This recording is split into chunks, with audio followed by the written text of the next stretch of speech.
Hordoftoota Oromoo Kompiitara Iskuulii akkam nagaa keessan jirtu? Har'a akkamiin Ingiliffaan afaan Oromoo barachuu akka dandeenyu yookiin afaan Oromoon Ingiliffa barachuu akka dandeenyu haala salphaadhaan waliin ilaalla.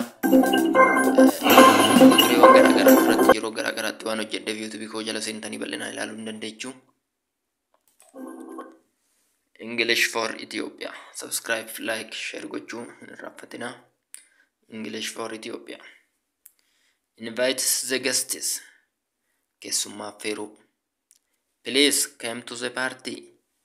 Maaloo gara affeerraa kottu. Decorate the house. Manicha bareechi.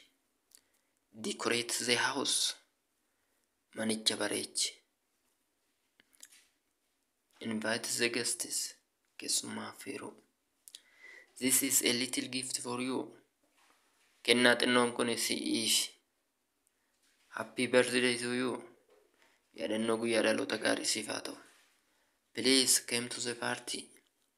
Maaloo gara affeerraa kottu. Please come to the party. Maaloo gara affeerraa kottu.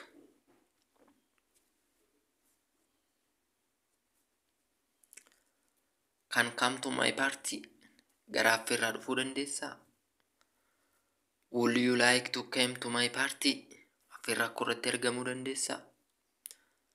I am going to Langano. Langano deemuufani. I am going to Langano. Langano deemuudhaafani. Come to my party. Affeerraa korratti argamuu dandeessaa?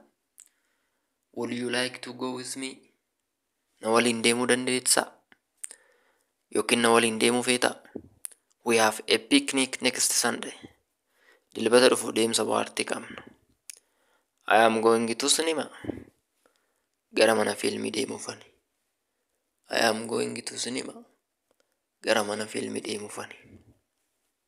Subscribe, like, share gochuun hin irraanfatinaa. Galatooma.